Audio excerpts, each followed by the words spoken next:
The golden Colorado sun dipped below the horizon as Rebecca Saunders clutched the worn letter to her chest, her heart as heavy as the approaching storm clouds. 3 years had passed since that fateful promise, 3 years of waiting by the window of her father's general store, watching for a lone rider who never appeared. He promised to write, Rebecca whispered to herself, smoothing the creases of the letter she'd read 100 times.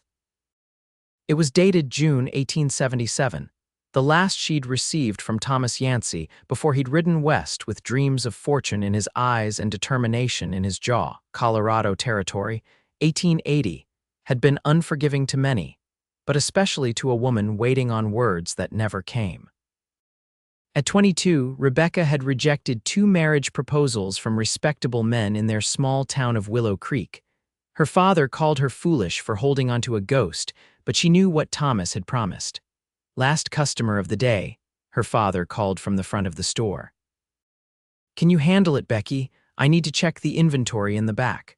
Rebecca tucked the letter into her pocket and adjusted her simple blue dress. "Of course, Pa." The bell above the door jangled as a tall figure entered, silhouetted against the darkening sky. The man's spurs clinked softly against the wooden floorboards as he approached the counter, his face shadowed beneath a dust-covered Stetson. "Evening, madam," he said, his voice a low rumble that sent an unexpected shiver down Rebecca's spine. "I'm looking for supplies. Just rode in from Santa Fe." Rebecca straightened, professional courtesy masking her initial reaction to his presence. "Welcome to Saunders General Store. What can I help you with?" The man removed his hat, revealing sun-weathered features and eyes the color of a summer storm. A thin scar traced his jawline and several days' worth of stubble darkened his face. He wasn't conventionally handsome, but something about him commanded attention. "Name's Travis Yates," he said, setting his hat on the counter. "Need provisions for a few days, maybe longer." "Depends on what I find here in Willow Creek." Rebecca nodded, trying to ignore the strange sensation in her chest. There was something familiar about him, though she was certain they'd never met. "We have everything you might need, Mr. Yates. How long have you been traveling?" "Too long," he answered, his eyes surveying the store before settling back on her face. "And you can call me Travis. Mr. Yates was my father, and I ain't him, thankfully." As Rebecca gathered the supplies Travis requested, she felt his gaze following her movements. It wasn't predatory or uncomfortable, more curious, perhaps even appreciative. When their fingers brushed as she handed him a tin of coffee, she felt heat rise to her cheeks. "You been in Willow Creek long, miss?" he asked, letting the question hang. "Saunders, Rebecca Saunders." "All my life," she replied, tucking a stray auburn curl behind her ear. "My father opened this store before I was born." Travis nodded, a half-smile tugging at his lips. "It's a nice town, quieter than I expected." "Were you expecting trouble, Mr. Yates?" she asked, raising an eyebrow. He laughed, a warm sound that seemed to fill the empty spaces of the store. "Travis, remember, and trouble has a way of finding me whether I expect it or not." After tallying his purchases, Rebecca watched as Travis paid and gathered his supplies. At the door, he paused and turned back to her. "Miss Saunders, is there a decent place to get a hot meal around here?" she smiled. "Mrs. Miller's boarding house serves supper at 7. Best food in town, though don't tell her I said that or she'll raise her prices even higher." Travis touched the brim of his hat. "Much obliged." "Perhaps I'll see you around town." "Perhaps," she replied, trying to sound noncommittal despite the curious flutter in her chest. After he left, Rebecca found herself staring at the door, wondering what had drawn her to a stranger.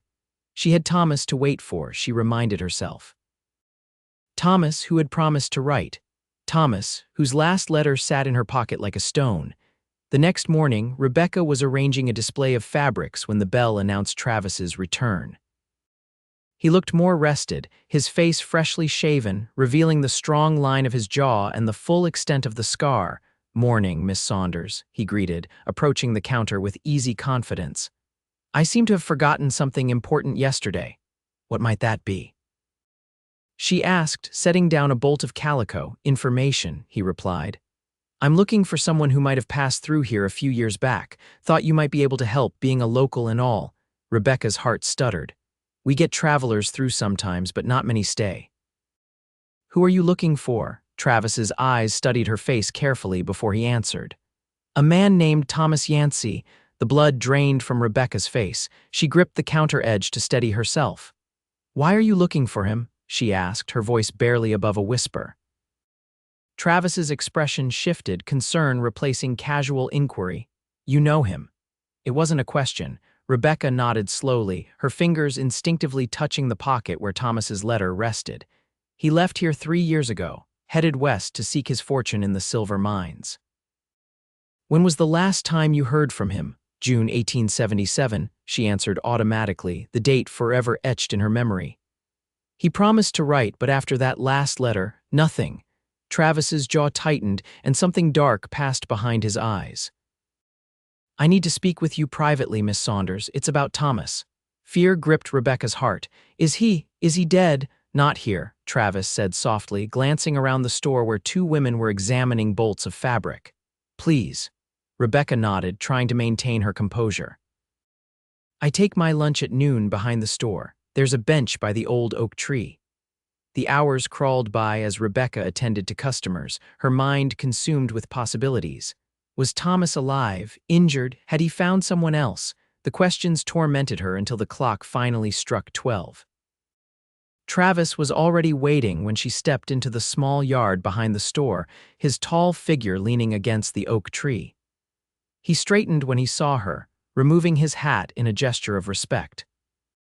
Thank you for meeting me, he said as Rebecca sat on the bench, her lunch pail untouched beside her. Tell me about Thomas, she demanded, unable to bear the suspense any longer. Travis sighed, running a hand through his dark hair. I met Thomas Yancy in a mining camp near Silverton 2 years ago. We worked the same claim for a spell. He paused, seeming to choose his words carefully. He spoke of a woman back east, a woman he'd promised to return to once he'd made his fortune. Rebecca's breath caught. That would be me. Travis nodded. He showed me your letters, kept them in a tin box under his bunk, read them every night. Tears pricked Rebecca's eyes. If he cared so much, why did he stop writing? Because last winter there was a cave-in at the mine, Travis said quietly. Thomas was trapped under a timber. By the time we got to him, his right arm was crushed. The doctor had to take it off at the elbow. Rebecca gasped, her hand flying to her mouth. He survived, Travis continued, but he wasn't the same man after. Said he couldn't come back to you as half a man. Couldn't write to tell you because he didn't want your pity. Pity, Rebecca's voice rose. I waited 3 years. I would have waited 30. I didn't care if he came back rich or poor, whole or... I know, Travis said softly. I told him that.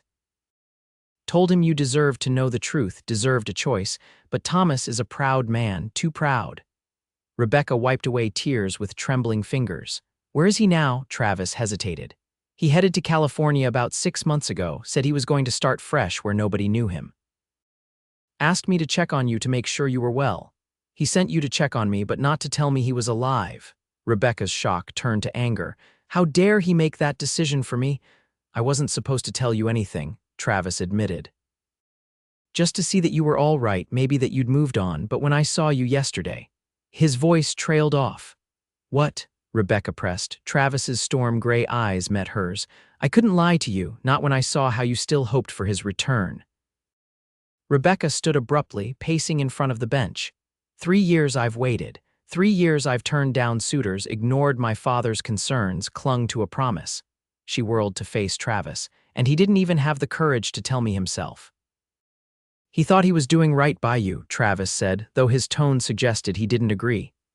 Well, he thought wrong, Rebecca declared. She stopped suddenly, a realization dawning. You've come all this way just to tell me this, just because Thomas asked you to check on me. A flush crept up Travis's neck. I owed him. He saved my life once in a bar fight, but also. He looked away, then back at her with newfound resolve. Also because I wanted to see for myself the woman who inspired such devotion. Rebecca didn't know how to respond to that. They stood in silence, the gentle rustling of the oak leaves filling the void between them. I should get back to the store, she finally said. Travis nodded. I'll be in town for a few days if you have questions or if you just want to talk. Thank you for telling me the truth, Rebecca said, gathering her untouched lunch. It's more than Thomas was willing to do. Over the next week, Travis became a regular presence at the general store. He helped Rebecca unload heavy deliveries, fixed a broken shelf that had been bothering her father for months, and occasionally accompanied her on walks through town after closing.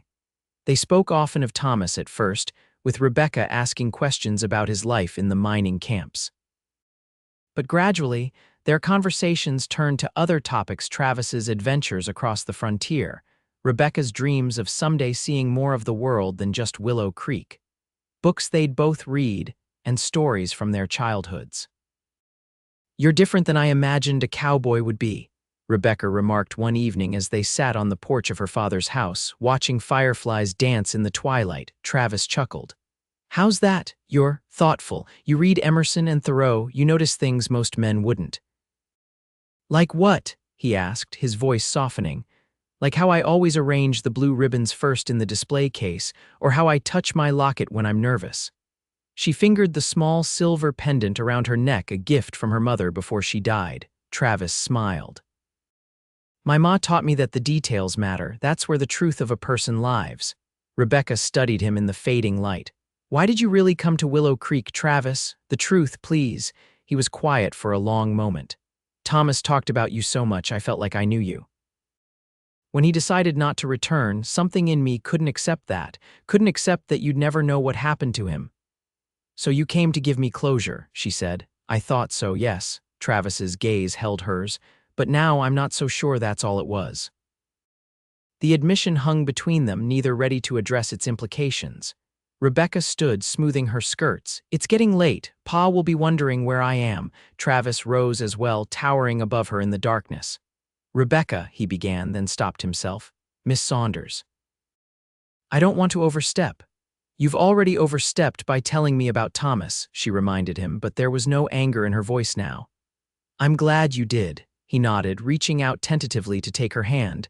His touch was warm, calloused from years of hard work, yet gentle. "Good night, Rebecca." "Good night, Travis," she replied, reluctantly withdrawing her hand and disappearing into the house. 2 days later, trouble arrived in Willow Creek in the form of 3 rough-looking men who rode into town shortly after noon. Rebecca was alone in the store when they entered, the bell's cheerful jingle at odds with their menacing presence. "Afternoon, gentlemen," she greeted cautiously. "How may I help you?" The tallest of the 3, a man with a pockmarked face and yellowed teeth, leaned on the counter. "Looking for a man name of Yates, Travis Yates. Heard he might be in these parts." Rebecca's stomach nodded. "I don't know everyone who passes through town. Perhaps you could ask at the saloon." The man's eyes narrowed. "Now, I think you do know him, miss. Town, this small, pretty girl like you would notice a stranger." His gaze traveled down her figure in a way that made her skin crawl. "I really can't help you," Rebecca insisted, taking a step back. A second man, thin and wiry, with a jagged scar splitting his eyebrow, snickered. "Boss, look at her face. She knows him all right." The leader smiled, revealing a gold tooth. "Yates stole something that belongs to us. We just want it back. You tell us where he's staying and we'll be on our way." "I suggest you leave my store," Rebecca said, reaching beneath the counter where her father kept a shotgun. The third man, who had been silent until now, grabbed her wrist before she could grasp the weapon. "That ain't friendly at all, miss." The bell jingled again, and relief flooded Rebecca as her father entered, followed closely by Travis himself. Travis assessed the situation in an instant, his hand moving to the revolver at his hip. "Let her go," he said, his voice deadly quiet. The man released Rebecca's wrist as the leader turned to face Travis. Well, if it ain't the man himself, saved us the trouble of hunting you down." "Saunders," Travis said, not taking his eyes off the intruders, "take your daughter out back." Rebecca's father moved toward her, but she resisted. "Travis, who are these men?" "Old acquaintances," Travis replied grimly. "Go on now. We ain't just acquaintances, Yates," the leader spat. "You took something of ours and we want it back." "I don't have it anymore," Travis said. "And it wasn't yours to begin with." The thin man's hand twitched toward his gun. "You're a dead man, Yates." What happened next unfolded so quickly that Rebecca could barely follow it. Travis drew with lightning speed, firing a shot that hit the thin man in the shoulder. The leader lunged for Rebecca, using her as a shield as he pressed a knife to her throat. The third man aimed at Travis but was knocked sideways by Rebecca's father, his shot going wild and shattering a jar of candy on the shelf. "Drop the gun, Yates, or she dies." The leader shouted, pressing the blade against Rebecca's skin until she felt a warm trickle of blood. Travis froze, his revolver still raised. "Let her go, Harkins. This is between us." "Drop it," Harkins repeated, tightening his grip on Rebecca. Travis slowly placed his gun on the floor, raising his hands. "There, now let her go," Harkins laughed. "I don't think so. I'm going to take this pretty thing with me and you're going to bring me the map. You've got until sundown tomorrow." "There is no map," Travis exclaimed. It was a swindle from the start. Maxwell sold the same map to a dozen different fools, including Thomas Yancy. At the mention of Thomas's name, Rebecca's eyes widened. Travis caught her look and nodded almost imperceptibly. "You're lying," Harkins growled. "Yancy found something." "Before he lost his arm, he found something and told you where it was." "He found nothing but disappointment," Travis insisted. "Just like everyone else who followed Maxwell's maps." Rebecca, seeing Harkins's attention fixed on Travis, decided to act. She suddenly went limp, as if fainting, causing Harkins to momentarily loosen his grip. In that instant, she drove her elbow into his ribs and wrenched away, dropping to the floor. Travis dove for his gun as Harkins recovered, but the third man was faster. A shot rang out and Travis grunted in pain, clutching his side. Yet he managed to grab his revolver and fire twice in quick succession. Harkins fell backward, a bullet in his chest. The third man dropped his gun and raised his hands in surrender. The sheriff arrived moments later, drawn by the gunfire. After a brief explanation and the sight of Harkins's body and the wounded thin man, he took the third man into custody, promising to return for statements after securing his prisoner. Rebecca rushed to Travis, who had slumped against the counter, blood seeping through his fingers. "Travis, oh God, you're hurt," he grimaced. "It's not too bad. Bullet just grazed me, I think." "We need to get him to Doc Miller's," her father said, helping Travis to his feet. As they supported Travis between them, Rebecca couldn't contain her questions. "What was that about Thomas? About a map?" Travis winced as they walked. "It's a long story. I'll tell you everything, I promise, but first we get you patched up," Rebecca insisted. Doc Miller confirmed that the bullet had indeed only grazed Travis's side, but the wound was deep enough to require stitches and several days of rest. Rebecca insisted that he stay at their home rather than the boarding house, where her father reluctantly agreed to let him use the spare room. That evening, with Travis propped up in bed and Rebecca sitting in a chair beside him, he finally explained everything. Thomas came to the mining camp with a map he'd bought from a swindler named Maxwell, Travis began. It supposedly showed the location of a lost Spanish gold mine. He'd spent nearly everything he had on it. "Oh, Thomas," Rebecca sighed, shaking her head. "We became friends," Travis continued. "Worked the same claim while he waited for the snow to melt in the high country so he could search for his mine. That's when Harkins and his men showed up. They'd bought the same map and figured out they'd been cheated. Maxwell was already dead shot in a saloon in Durango, so they were looking for anyone else who'd bought his maps, thinking one of them might have found something. But there was no mine," Rebecca guessed. Travis nodded. "No mine. But Thomas had written about the map in one of his letters to you, mentioned that he'd found something promising. Harkins intercepted some mail coming into camp and read it." Rebecca gasped. "My letters? They read my private letters." "I'm afraid so." They became convinced Thomas had found the mine and was keeping it secret. They were planning to force the location out of him, but then the cave-in happened. "And his arm?" Rebecca whispered. "Yes. Afterward, when he was recovering, they came for him again.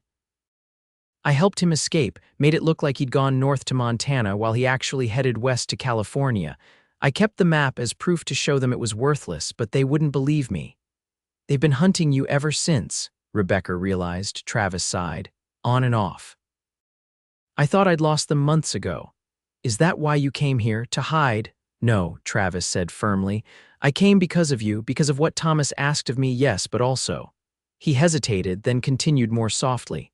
"Because of how he described you in those long nights by the campfire.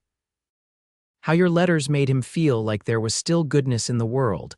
I wanted to meet the woman who could inspire such feelings." Rebecca's cheeks flushed. And now that you have, Travis reached for her hand. Now I understand why he kept your letters close to his heart. Why he read them over and over. Rebecca withdrew her hand gently. He didn't care enough to write to me himself, to tell me the truth. He thought he was protecting you, Travis said, though without conviction, letting you go on with your life instead of tying you to a broken man. It wasn't his decision to make, Rebecca replied, standing. You should rest. We can talk more tomorrow. Over the next few days, as Travis recovered, their conversations deepened. He told her about his childhood in Missouri, his years driving cattle in Texas, and his dreams of someday owning land of his own. Rebecca shared her memories of her mother, her frustrations with small-town life, and her secret wish to see the ocean someday. A week after the shooting, they sat together on a hill overlooking Willow Creek, a picnic basket between them. Travis had insisted on the outing, claiming he was going stir-crazy confined to the house. I received a telegram from the sheriff in Silverton this morning, Travis said, handing Rebecca a slice of apple pie. Turns out Harkins was wanted for murder in 3 territories. There's actually a reward. Rebecca smiled. That should help with your dream of buying land. It might, he agreed. I've been looking at a parcel about 20 miles west of here. Good grazing land with a creek running through it. He paused. I'd have to stick around these parts to work it, though. I see, Rebecca said, her heart beating faster despite her efforts to remain composed. And is that something you're considering? Staying? Travis turned to face her fully. Rebecca, I need to be honest with you. I came here with good intentions to check on Thomas's girl, maybe bring you some peace of mind I never expected. He trailed off, struggling to find the words. You never expected what? She prompted softly. I never expected you, he finished simply. Your strength, your kindness, the way you face the world head on. He took a deep breath. I'm falling in love with you, Rebecca Saunders. And I know it's too soon, and I know you love Thomas, but Rebecca pressed her fingers to his lips, silencing him. Thomas broke his promise to me, she said quietly. He promised to write, and he didn't. He made decisions for me without consulting me. That's not love, Travis. She removed her fingers, replaced them with her lips in a brief, gentle kiss. When she pulled back, Travis's eyes were wide with surprise and hope. I don't know if this is love yet, Rebecca continued, but I know I want to find out. I know I want you to stay. Travis smiled, the most genuine smile she'd seen from him. Then I'll stay. 3 months later, Rebecca stood in the back room of her father's store, reading a letter that had just arrived. Travis entered, carrying a crate of supplies, and set it down when he saw her expression. What is it? He asked, concern edging his voice. Rebecca held out the letter. It's from Thomas. Travis's body tensed. What does he say? He's in San Francisco, working as a clerk for a shipping company. She looked up at Travis. He says he heard about what happened with Harkins. That he's sorry for putting us in danger with his foolishness about the map. Travis took the letter, scanning its contents. He says he's met someone, a widow with a young son. Rebecca nodded. He sounds at peace. Are you? Travis asked quietly, returning the letter. Rebecca stepped closer to him, placing her hands on his chest.